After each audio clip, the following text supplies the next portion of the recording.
All right. Good morning, hospitality listeners. It is another exciting Monday episode. Unfortunately, we are short staffed as one of our amazing hosts is trapped in the storm, but that'll be one of our main topics today as we also cover things from some fundraising, some more fundraising, and of course, some new services that Airbnb is playing with. So let's begin today's episode.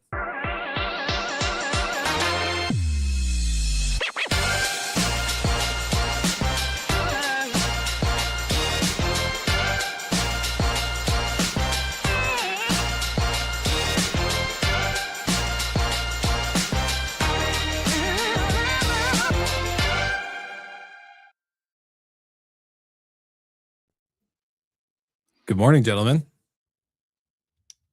Happy Monday. Good morning. How we doing? It's another beautiful day in the neighborhood. We're for all the listeners, we're a little short staffed, as I shared in that cold open intro. Brandy Canale is trapped in the storm. Just kidding, but she has had a difficult time getting out due to her canceled flight and then delayed flights as well, which is a big topic for today, as many people around the globe, or at least in the United States, have been impacted by this crazy winter storm. But speaking of winter storms, you guys also had a little bit of an impact, more Jamie probably than Michael, having to entertain your boys while the snow is hitting hard. So how was the weekend? Yeah, and we got maybe a quarter inch of ice, so enough to make it look pretty, not enough to impact the power. Though as of this morning, Habersham County, where my short-term rental is still has no power. Oh, wow. So I'll probably venture up there someday, one day this week, and see if there's any damage that I need to report on. But right now, I'm gonna. Were there any guests at the property? No guests, fortunately. Okay. Yeah, very fortunate. Yeah, and then school's canceled today. Fingers crossed that school will be open tomorrow, and thank God for Gigi and Grumpy, my parents, watching the kids today, so I can be with you guys this morning. Well, Michael was making a comment. Is that a perfect sweep of no Mondays, Jamie? A perfect sweep of no Mondays? No Mondays for what? Yeah. What do you mean? For school. Oh, yeah. A lot of yeah, with holidays and all that. Yeah, absolutely. Yeah, it doesn't look like you're having a crazy storm or winter storm behind you, Jamie, for all the video viewers. So surprised that there's no school, unfortunately.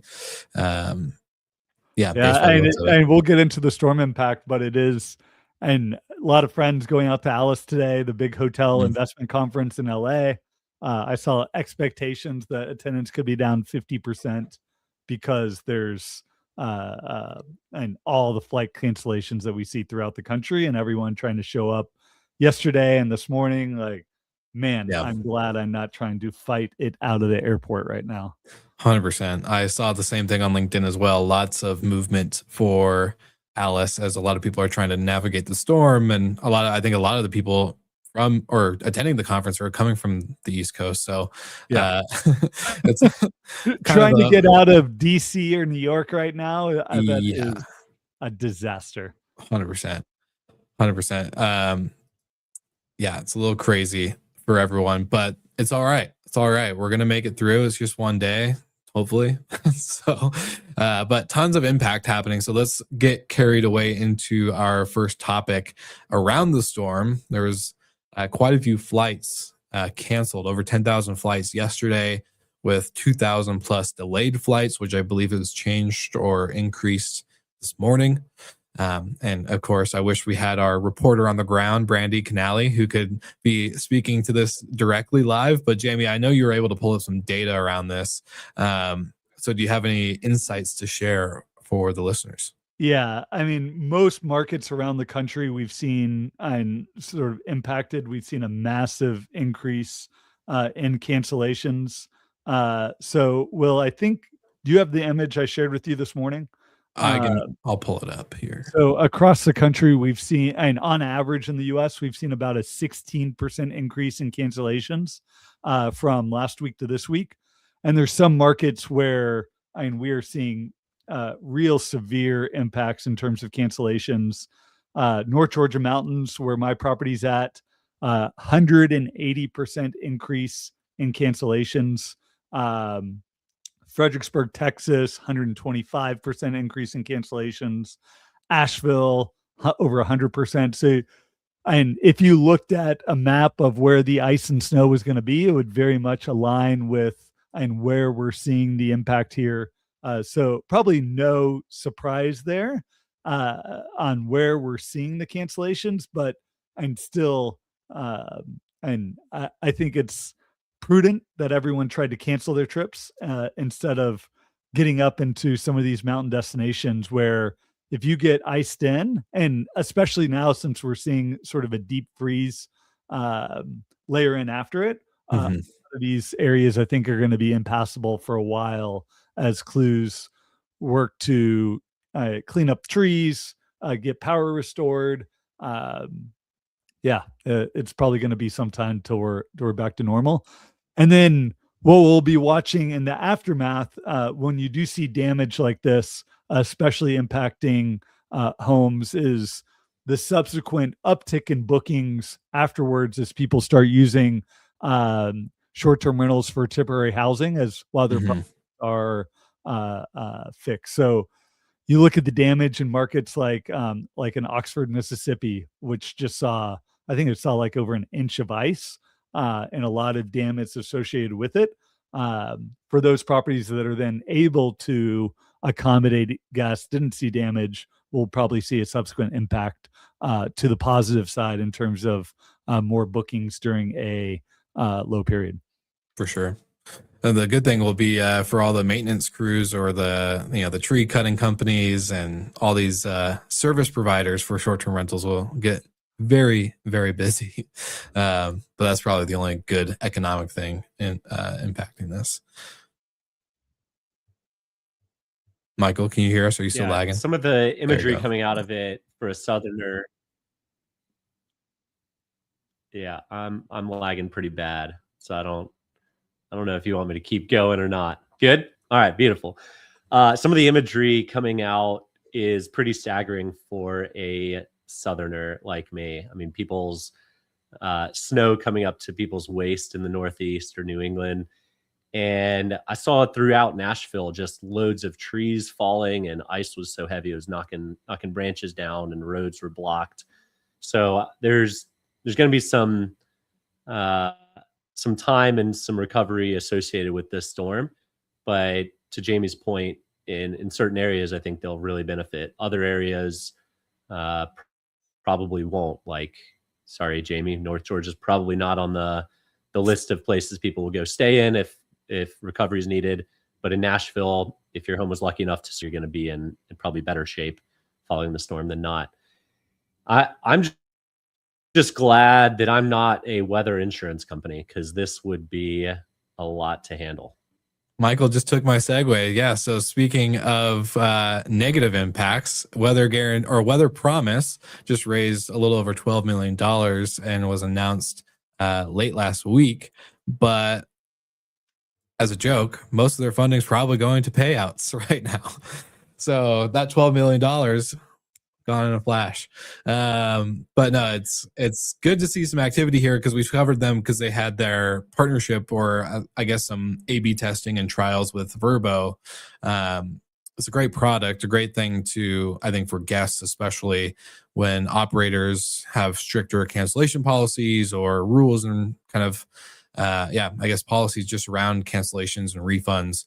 But having something like this and then hit right with the storm, I'm sure they're happy and riding a high from that fundraise, but probably not as excited today as they were when they secured that funding. Yeah, I bet for them though, it's storms like these that also highlight the risks associated with weather on the trip. Yeah. And if they're building company for the long term, you sort of want one of these every once in a while to remind people that, hey, it's good to insure against a big interruption like this, where you may not be able to take that trip, even if you're going to a ski resort. And when you get 2 feet dumped, like you may not now be able to get to that ski resort or get out of that ski resort. right. Yeah. Yeah, so congrats to WeatherPromise. We're excited to see more funding. And speaking of funding, for the listeners, you should definitely go check out the episode that I did with Richard Walter, the founder of Mews, last week. We got a little sneak peek inside exclusive take. My third time interviewing him, which was always a fun time because he just gets super philosophical. So I love it. I love that approach. I love the mindset that he's got. And congrats to seeing some capital movement in the space a little bit more. But I think that's about all we got for WeatherPromise and that topic today. This topic, Jamie, I know since Michael, I see you're still lagging just a little bit, so I'm going to go to Jamie first. But Airbnb launching their service partnership, ready to heat meals with celebrity chefs through a company called Cook Unity, which I've tried in the past. But Jamie, I want hear your take, excuse me, because I know you had some stuff to say in the private chat. Did that image look like just a TV dinner? That it does. Airbnb is now delivering TV dinners to your short-term rental guests that you can heat up. Is that the story? Basically, like Cook Unity, if you want me to go into it, I wasn't the most impressed when I was a customer, but I think that's because you have a lot of variables that get in the way of a good quality service like this when the food is good, but then you have delivery and food that can go bad really quickly if you're not around, or if it doesn't get delivered to the right place and you're chasing it down. Like, there's a lot of issues around this service. But yeah, the image did not make it look very celebrity chef quality. Yeah, no, I'm very bullish on services around that make a short-term rental experience better.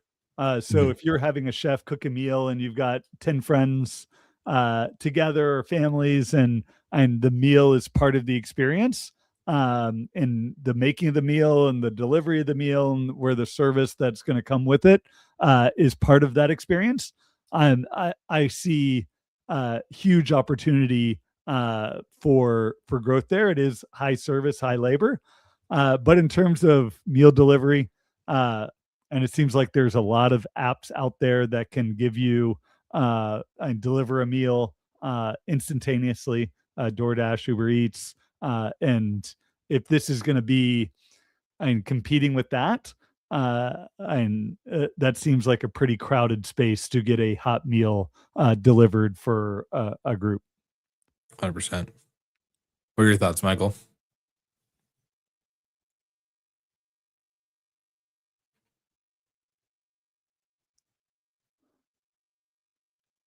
I guess it's my turn. Can you hear me? Yeah, my computer's so messed up today. It's Monday. It's waking up too. But Monday's the best day of the week, and it's usually Brandy with the internet connection issues. So apologies to the listeners today. I'm kind of with Jamie. It's a bit of a TV dinner concept. I've had these before. They're not terrible. They're not great. It's better than nothing if you're arriving at your rental at 9 p.m. or 10 p.m. and you need something to eat. But I think it's an attempt to create room service for Airbnb guests, and it's just not fully hitting the mark. What it does, which is what Airbnb is so good at, and I'm so jealous of, is whatever they do, they're getting in the news cycle, no matter what. They could throw out TV dinners and the news eats it up and says, this is fantastic. This is the next big thing. So massive props to the Airbnb PR team. Is this a program we're going to be talking about in 3 months or 12 months? I doubt it. Yeah. And if you're arriving at your rental that late in the evening, why are they not just ordering Uber Eats or DoorDash? Like, that to me is like, why would you go for a meal that you still have to wait 30 minutes or 40 minutes in the oven? Doesn't make any sense. So yeah, definitely not something we're going to be seeing in the news cycle, or a story we're going to be talking about very long term. like you said. But moving on, we are going to cover majority of or at least the rest of the episode around our favorite mega trends. And so, Jamie, I want to actually kind of start with you because I think Michael and I shared what ones we're covering, but we didn't hear the one you're covering. So let's jump right in with you. Yeah. So yeah, I didn't share which one. It was a great event last week that Skift put on covering megatrends in New York. Great debate on how AI is going to be impacting the sector. Quite a few of the megatrends sort of speak to AI, the LLMs, and its impact. And the one I picked, the Chariot, I think is a downstream impact of AI, but I think is one that is going to be that we need to watch because I think it's going to actually create more demand for travel, and that's one of the things I'm always sort of keen on is not just like with the LMs and OTAs. It's all around like share shift is like, oh, is the OTA going to capture the demand, or is the LM going to capture the demand, or is Book Direct going to capture the demand? But with the Chariot, this is and it's essentially self-driving cars moving beyond novelty and giving travelers back the luxury of time. And I think as self-driving cars start to garner a larger and larger share of what and people have access to in terms of traveling, and like you think like, all right, we're going to go on a long weekend trip. Like I can be working while we're traveling there. Because right now, my wife and I go on a trip with the kids, and it's like, all right, one of us has to drive and the other can work remote. When we can both just get in the car and work for the day while we're getting to a destination, like it adds so much opportunity in terms of where we can go and what we can do.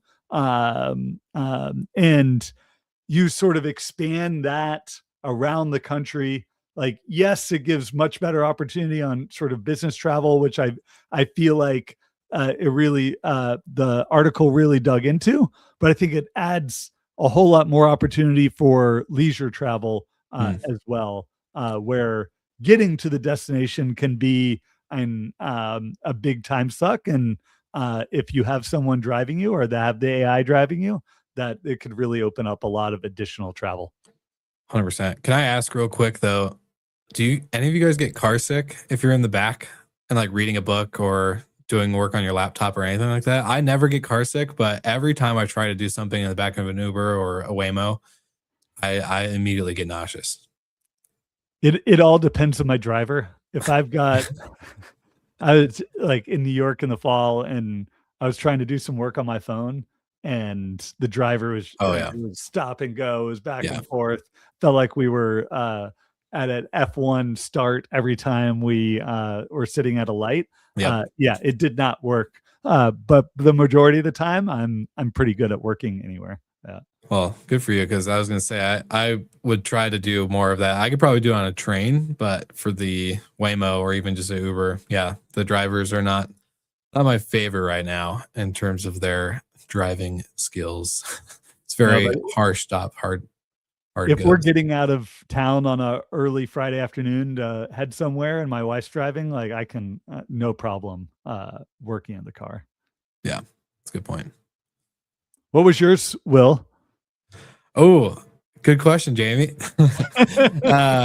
No, mine was the Star mega trend, and it's music residencies are big money for live tourism, and every city wants in. This is a big topic across Skift in general, as obviously we covered, Taylor Swift's impact with her tour, and Bad Bunny, and even talking about the Sphere opening up a new location in Maryland. There's all these things that make live tourism super. Or actually just helping tourism in general, and residency is kind of the theme, right? Like if it's not a tour or something that's going to go, it's something that's going to be staying put.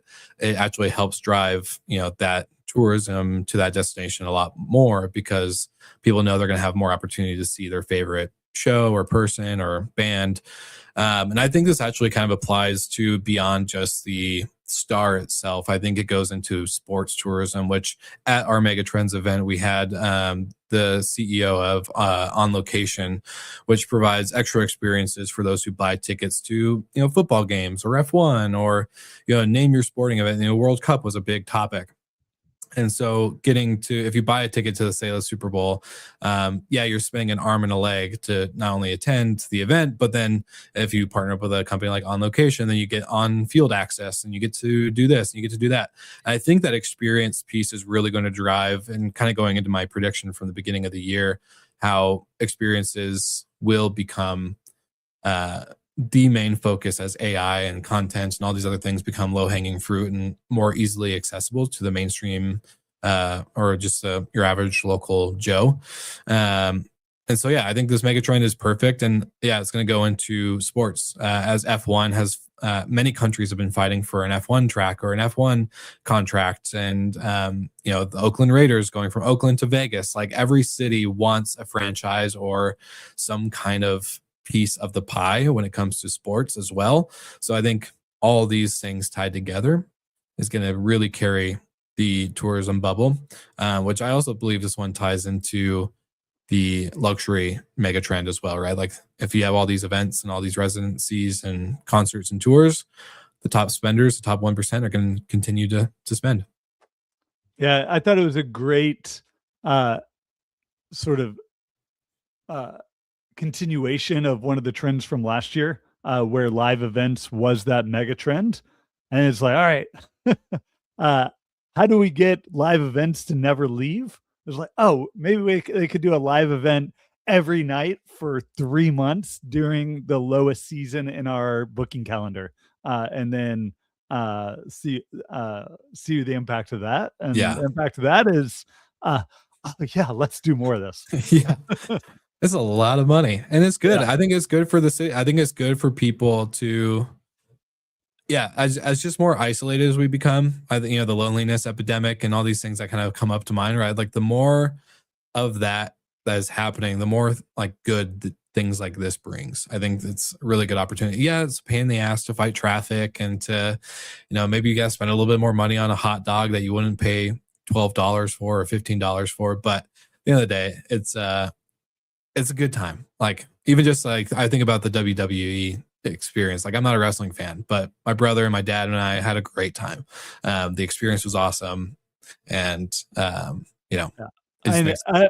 question I have is how many more residencies like Bad Bunny are there out there of like where a artist is like tied to that location? Like could was it Outkast be doing a residency in Atlanta? Could you have Jay-Z do a residency in Brooklyn? Mm-hmm. I'm not a big music person, so I'm running out of other examples. I would love to see a Kendrick Lamar residency. I'm a big Kendrick fan, so it'll be fun. I would buy a ticket. Yeah. Kenny Chesney in Nashville. Does that work? I think so. I think that works. Cool. How about you, Michael? It sounds like we might have gotten you back a little bit, but what was your mega trend? Showing your age.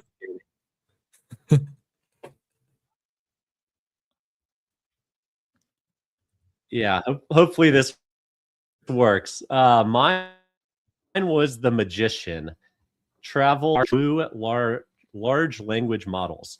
So basically, the era of SEO, where we have all invested so much time and money into over the past decade or two, is going to fade away in lieu of generative engine optimization. If you aren't thinking about revamping your website for agentic crawling or an MCP layer, you're going to be left behind sooner rather than later. And we know I think there's 80 million ChatGPT visitors a month. I could be wrong on that. I think I've heard that. It's a massive amount of users. But the transition is starting to happen, and agents from these LLMs following websites look for that. Anthropic right now scrapes 6,000 pages for every one visitor it sends. So I'm getting some feedback that I don't know if it is coming in. Yeah, and maybe we'll take over on this one, Will. But Yeah. clearly, and LLMs, ChatGPT, Anthropic, Claude, Google Gemini are going to change a lot of the way people find and book travel. Mhm. I think it was interesting. It's not a story, but I think it plays really into this of OpenAI announcing last week that they're going to start serving ads Mhm. in the free version of chat.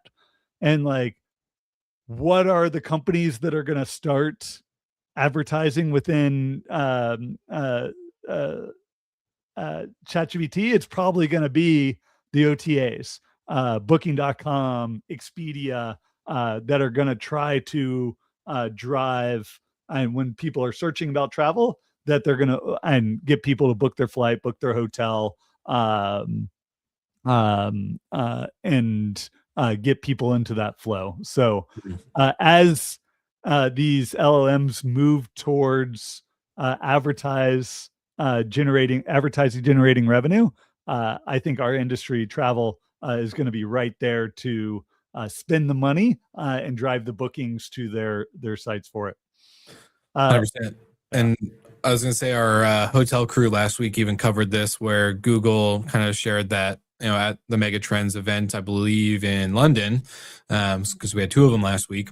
Yeah, it was London, where they're able to not only just find your property or do things, suggest your property to travelers via the description or the listing title and description, but actually through the picture. So if I'm typing in, romantic getaway for two, but maybe your property or description listing doesn't show or share in terms of like romantic getaway packages or anything like that, but if there's a couple in the pool, or maybe a couple having breakfast together at the restaurant, like, it will still use that information from the photo to surface up as a potential booking option. So photos are also going to be super important, that you're including more than just your room type, that is more lifestyle focused, which is something that property operators should have been doing a long time ago.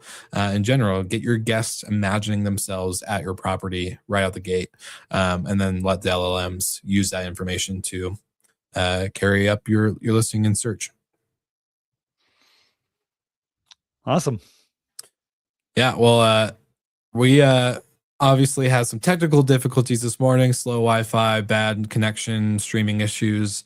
So for the listeners, apologies ahead, or not ahead, but yeah, apologies for that. But anything you guys looking forward to this week coming up? Jamie, we'll start with you. Yeah, heads down, no travel in January, so nothing there.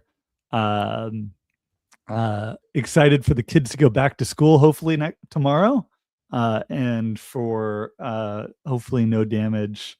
We'll see more and more around the disruption and that the storm's been having, and as everyone gets back, and hopefully some more snow out on the western mountains to drive more tourism there too. So it's some areas getting too much snow, some areas not getting enough snow. It is a weather driven booking pattern right now. 100%. A couple of live comments have come in as well. Shout out to Steve Schwab, CEO and founder of Costigo, saying, I can't wait for our maintenance team to be able to do work orders and emails while they are driving to the homes to do the work. So, getting that extra productive email or two knocked out of the way with the autonomous driving vehicles will be fun. And then Paul Manzi, as always, commenting in OTAs and metasearch account for so much ad spend on Bing, Google, etc., which has made progress and enhancements slow to the greater travel vertical. The agentic experience is absolutely changing that, but basic SEO best practices are going to continue to prevail. Great insights, great feedback. Paul's the man and legend around that stuff. So thanks for all of our live viewers. Thank you for all of our continued replay listeners on the podcast platforms. You know exactly what to do. Tune in on Wednesday for our hotel crew. And of course, like always, we'll see you guys again next week.